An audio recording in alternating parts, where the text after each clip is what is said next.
नमस्कार सर्व महाराष्ट्रातील मराठी लघुलेखन प्रेमी विद्यार्थींनो, पी आर जाधव नाशिकहून बोलतोय.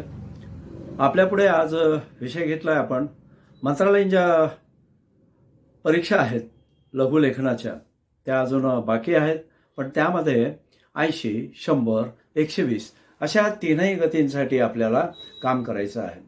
तेव्हा आजचे जे उतारे आहे विषय तोच आहे. काल जे यूट्यूब अपलोड केलेला आहे ना, त्यामध्ये आपण चांद्रयान 3चा जो प्रवास जगाला थक्क केलेला असा, आणि जी आपण मुहूर्तमेढ तिथं रोवली, आपला भारताचा तिरंगा एक वार पुन्हा झळकवला आणि आपली तिथे चंद्रावर विशेष छाप सोडली त्या धर्तीवर, ते विजयासंबंधीचे हे जे अग्रलेख आहेत त्यापैकी कालचाच सकाळचा अंक आहे, दैनिक सकाळचा 24 ऑगस्टचा, त्याचं मुखपृष्ठावर दिलेला हा रंगीबेरंगी अशा छापलेला उतारा तो असा समजा, आणि आजचा 25 ऑगस्टचा लोकमतचा अंक, त्यातील संपादकीय, दोघांचा विषय एकच आहे. पण 100 शब्द गतीसाठी देखील काही काम करावं या उद्देशानं मी आज हे 2 उतारे आपल्यासाठी निवडलेले आहेत आणि आपण आता श्रुतलेखन घ्यायला तयार व्हायचं आहे. चला पुन्हा ready, aware and now start. Chandrayaan 3 दक्षिण ध्रुवावर अलगदपणे उतरले. परिच्छेद. भारताची चांद्रयान 3 मोहीम बुधवारी यशस्वी झाली. चांद्र भेटीची आस घेऊन निघालेल्या चांद्रयान 3 मधील विक्रम लँडर त्यातील प्रज्ञान बग्गीसह ठरल्यानुसार आज सायंकाळी 6:04 अलगदपणे दक्षिण ध्रुवावर उतरला आणि चांद्र विजय मिळविला. या भागात उतरणारा भारत हा पहिलाच देश ठरला आहे. आता विश्वाच्या, त्यातही विशेष करून पृथ्वीच्या निर्मितीची रहस्ये उलगडण्याच्या दिशेने पावले टाकायला सुरुवात होईल. परिच्छेद. आतापर्यंत केवळ रशिया, अमेरिका आणि चीन हे 3च देश चंद्रावर उतरण्यात यशस्वी झाले आहेत. त्यांच्या पंक्तीत बसण्याचा मान भारताला मिळाला आहे. परिच्छेद. चांद्रयान 3चा आतापर्यंतचा प्रवास अत्यंत रोमांचकारी होता. सर्व भारतीय आज जीवाचे कान करून ऐकत होते. डोळे दूरचित्रवाणी संचापासून हटत नव्हते. चांद्रयान 3 उतरण्यासाठी केवळ 18 मिनिटांचा कालावधी राहिला होता. हृदयाचे ठोके वाढलेले होते. गेल्या वेळच्या अपयशाची कटू आठवण नाही म्हटले तरी मनात डोकावत होती, कारण चांद्रभूमीवर उतरण्यासाठी 2-2.5 किलोमीटरचे अंतर असताना चंद्रयान 2चे नियंत्रण सुटले होते आणि ते आदळले. यानाबरोबरच तुकडे झाले होते ते शास्त्रज्ञांच्या नव्हे, भारताच्या आशा आकांक्षांचे. इस्रोच्या अध्यक्षांच्या भावनांचा बांध तिथेच फुटला होता. मात्र यावेळी असे व्हायचे नव्हते. सर्व शास्त्रज्ञांनी अपार परिश्रम घेऊन त्रुटी दूर केल्या होत्या. अखेर ती वेळ आली. भारतीय प्रमाण वेळेनुसार सायंकाळी 6:04 चांद्रयान 3 अलगदपणे उतरले. संपूर्ण भारताने जल्लोष केला, मिठाई वाटली, फटाके फोडले. परिचित. इस्रोचे अध्यक्ष एस सोमनाथ यांनी यशाची औपचारिक घोषणा केली आणि मोहिमेतील पुढील टप्प्यांची माहिती दिली. विकास ब्रिक्स परिषदेसाठी दक्षिण आफ्रिकेला गेलेले पंतप्रधान नरेंद्र मोदी चांद्रयानाची चंद्रावर उतरण्याची संपूर्ण प्रक्रिया दूरदृश्य प्रणालीद्वारे अनुभवली. त्यानंतर त्यांनी सर्व शास्त्रज्ञांचे अभिनंदन केले आणि हे केवळ आपले यश नसून सर्व मानवजातीचे यश आहे असे गौरवोद्गार काढले. परिच्छेद. मानाचा तुरा. रशियाचे लुना 25 यान 2 दिवस आधीच चंद्राच्या दक्षिण ध्रुवावर उतरत असताना नियंत्रण सुटल्यामुळे कोसळले होते. त्यामुळे चांद्रयानाच्या शेवटच्या 30 किलोमीटरचे अंतर पार करण्याची अवघड कामगिरी पार पाडली जात असताना सर्वांची धाकधूक वाढली होती. शेवटचे 4 स्वयंचलित टप्पे यशस्वी पार पडल्यानंतर सर्वांनी सुटकेचा निश्वास सोडला. या यशामुळे भारत आता चंद्रावर यान उतरविणाऱ्या अमेरिका, रशिया, चीन या देशांच्या पंक्तीत जाऊन बसला. हे यशही काही लहान नाही. पहिल्याच प्रयत्नात चंद्र आणि मंगळाला गवसणी घालणाऱ्या भारताच्या शिरपेचात आणखी एक मानाचा तुरा खोवला गेला. भारताचे अवकाश संशोधन हे इतरांशी स्पर्धा करण्यासाठी नसून स्वसंरक्षण आणि संपूर्ण मानवजातीच्या कल्याणासाठी आहे, असा संदेश या मोहिमेच्या निमित्ताने जगाला दिला गेला. परिच्छेद पृथ्वीपासून लाखो किलोमीटर दूर असलेल्या चंद्रावर एखादी वस्तू सुखरूप उतरवण्याची आपली ही पहिलीच वेळ आहे. खरे तर परग्रहावर भारताचे अस्तित्व सिद्ध करण्याची ही रंगीत तालीमच आहे. चांद्रयान अलगद उतरवण्यासाठी तंत्रज्ञान विकसित करणे आणि त्याचे निर्दोषत्व सिद्ध करण्याच्या दृष्टीने ही मोहीम आपल्यासाठी महत्त्वपूर्ण आहे.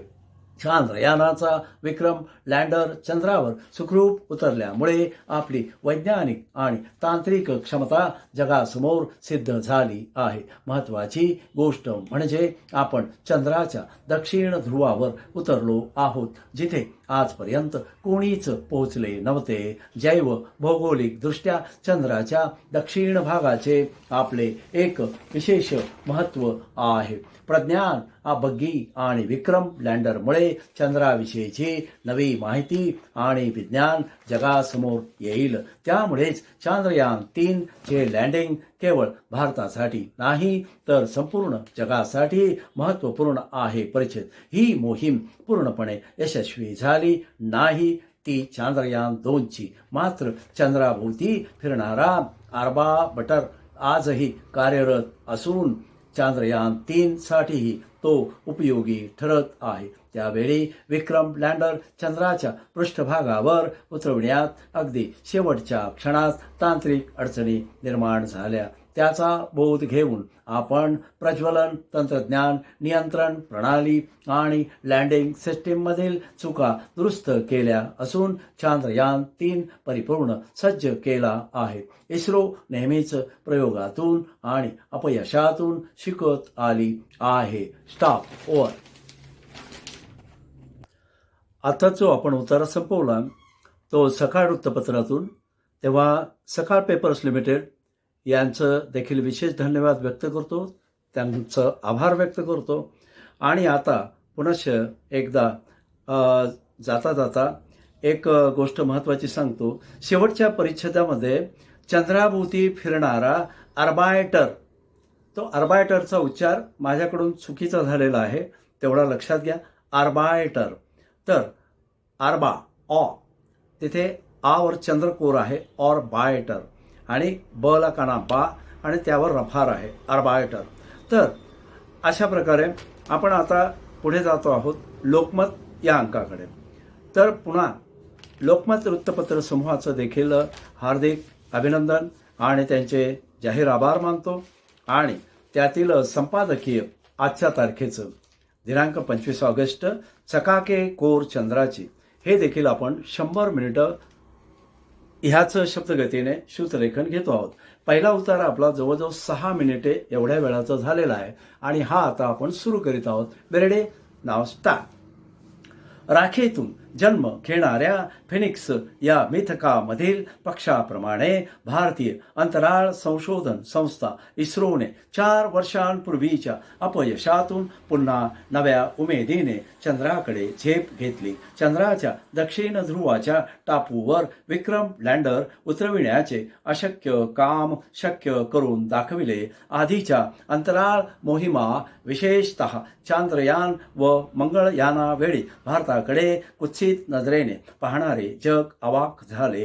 बुधवारच्या चंद्रयान-3च्या यशाची दखल जगभरातल्या नामांकित वृत्तपत्रांनी घेतली. देशोदेशीची सरकारे व अंतराळ विज्ञान संस्थांनी इस्रो व भारत सरकारचे अभिनंदन केले. या अलौकिक व अद्भुत यशामुळे इस्रोचे अध्यक्ष एस सोमनाथ, UR राव उपग्रह केंद्राचे संचालक M शंकरन, चंद्रयान-3 चे प्रकल्प संचालक P वीरमुथुवेल, सहयोगी प्रकल्प संचालक K कल्पना, मिशन ऑपरेशन संचालक श्रीकांत ही प्रमुख नावे जगभर पोहोचली. मानवी स्वभावातील अज्ञाताबद्दलचे कुतूहल आणि जे अज्ञात त्याचा शोध घेण्याची मूलभूत मानवी प्रेरणा हाच विज्ञानाचा आधार असल्यामुळे तसेही या क्षेत्रात अपयश हा गुन्हा किंवा पाप मानले जात नाही. यशाच्या वाटेवरील तो नैसर्गिक विसावा मानला जातो.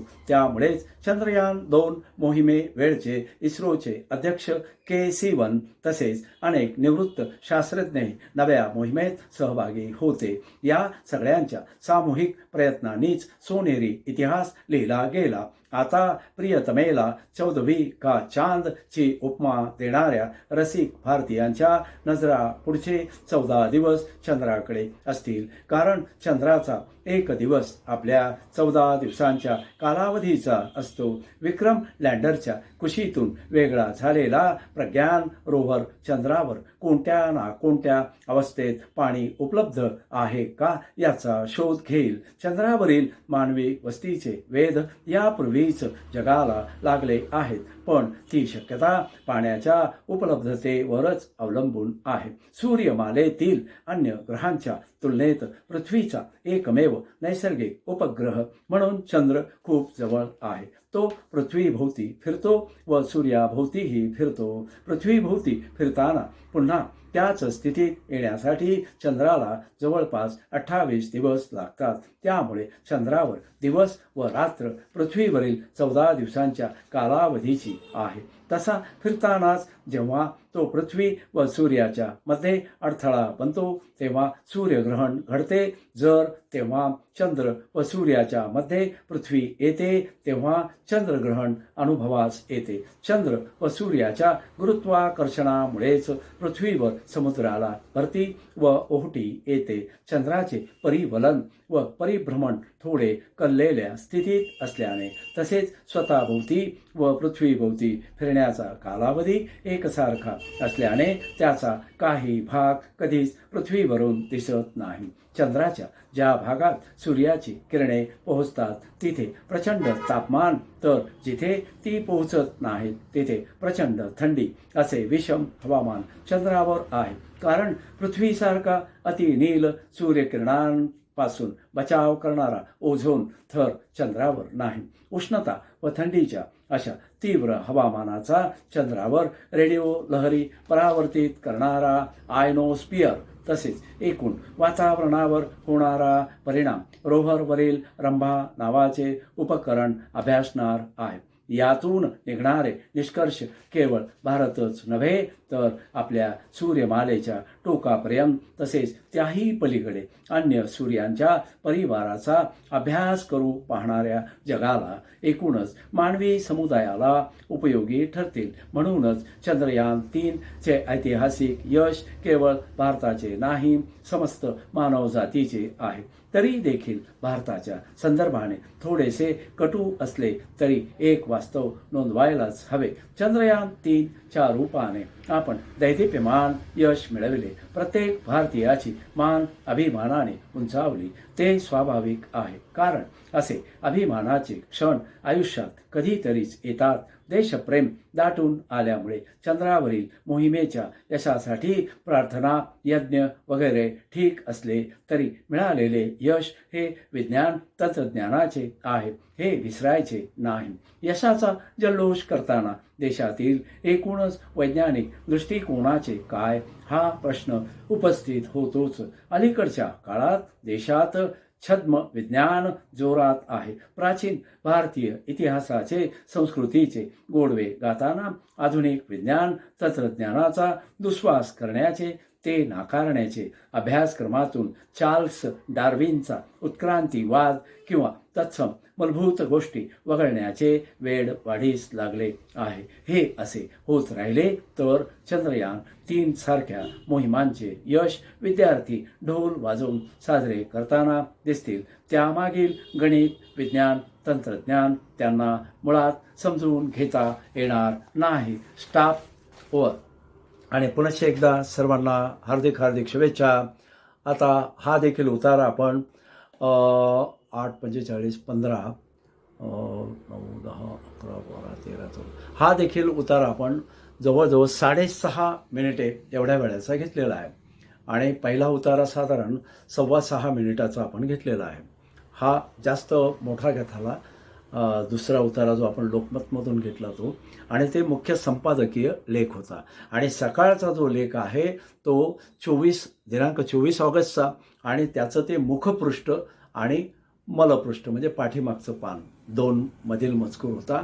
आणि ती अक्षरशः म्हणजे कलरफुल अशी सप्लिमेंट आहे, मुखपृष्ठ जरी असलं तरी. आणि आनंदाचा दिवस होता म्हणून त्यांनी ते रंगीबेरंगी अशी छपाई केलेली आहे.